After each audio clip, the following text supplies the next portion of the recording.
So, you've found a weapon you are interested in and now you are thinking about making it better.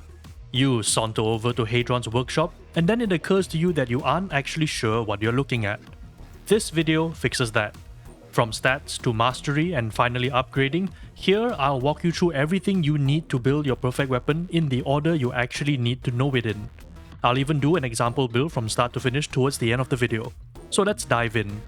The first thing we'll want to learn about a weapon are its stats. These are the various bars that you see on its profile card when you inspect them. Every weapon has 5 different stat bars that do different things and influences different aspects of its performance. For example, the damage stat is of course going to affect a weapon's damage, but something like mobility is going to dictate how evasive you can be because that stat governs how many dodges you have.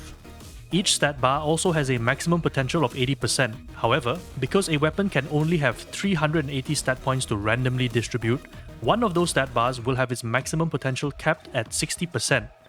The way a weapon's stat potential is distributed is fixed, and there is nothing you can do to change it. So if you roll a weapon with a pretty sad potential, like this one, where damage is on the lower end for example, then you're stuck with it. At this point, you can either just use it or roll another one with a better spread. Before we move forward, there's just one more thing I need to explain about stats. Just because it can say 0% doesn't mean the stat isn't there. The numbers you see on those stat bars basically tells you how much bonus stats you are getting for the weapon. To show you what I mean, I'm going to use the Mark 7 Recon Lasgun here as an example. At 80% damage, the weapon has a base damage of 59.5. But if I slide the bar all the way down to 0%, you can see that we are still dealing some damage, 47.5 to be precise, which translates to a 12 damage loss.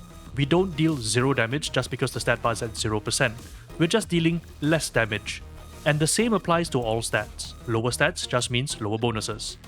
Now, the question you might have next after learning about these stat bars is probably along the lines of, how do I know which stats are good to keep or not?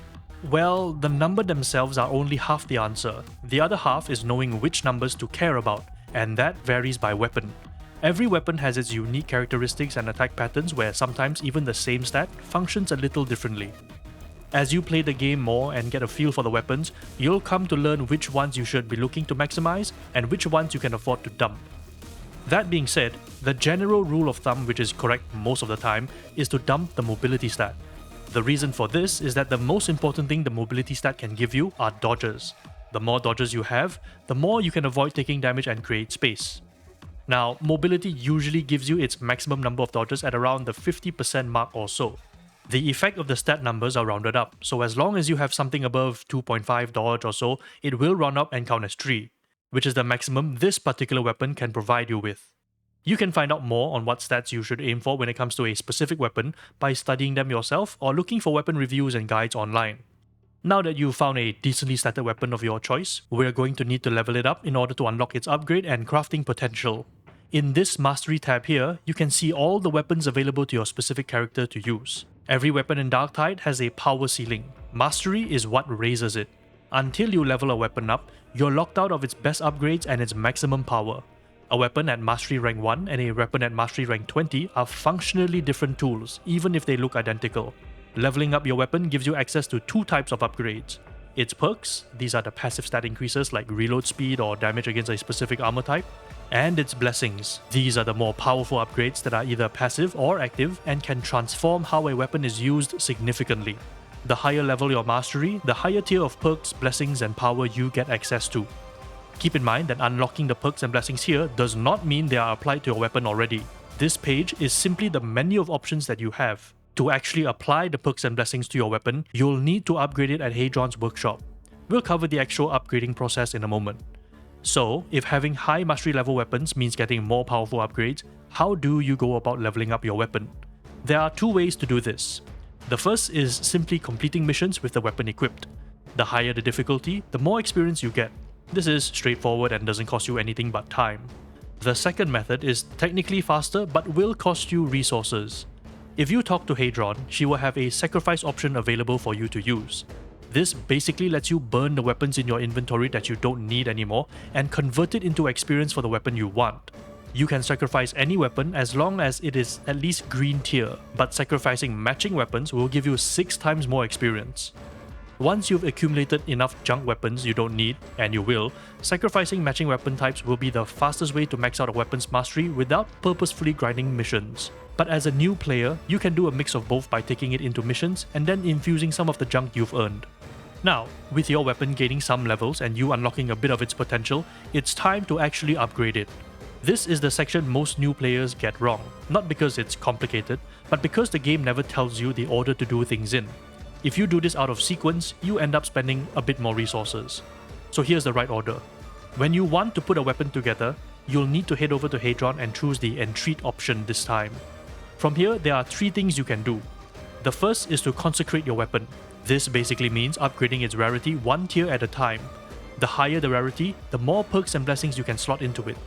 Rarity level does not affect the stat potential or the type of perks and blessings you can slot in. The next thing to do after that is to refine and rebless your weapons. This is where you get to slot in the upgrades you unlocked from the mastery screen you saw earlier. You can slot in perks and blessings as often as you like and as many times as you want, but you are limited to what you've managed to unlock in your mastery screen and the rarity grade of the weapons you've consecrated it to. So if you don't see an upgrade available here, make sure to check your mastery screen and be sure that you've unlocked it. The last thing you do is to empower your weapon. This is where you can start pouring more and more resources to upgrade the stat bars of your weapon. Every level of empowerment you make will increase the overall stats of the weapon slightly. The reason we empower a weapon last is because it's the most expensive part to do and the benefits are also the least impactful in the early stages. On top of that, the higher a weapon's level, the more expensive it is to consecrate and apply perks and blessings. This is why I always leave empowering for last. Though once you're swimming in resources, the order doesn't really matter anymore at that point. With that, you've learned all the basics that you'll need to upgrade and craft your weapons in Darktide. As promised at the start, I'll run an example build here and even show you when you might not want to fully empower a weapon. Hello. So for this example, I'm on my Psyker and I want to build a new Deimos 4 sword. But I'm going to be looking for one that will give me very low warp resistance. Now, why might I want one with very low warp resistance? Well, I'll explain in a bit. So, let's first roll the weapon we want. 70%, a bit too high. 28%, that's also too high. 80%, definitely not. That's also 80%. This is a decent enough one we can use for an example.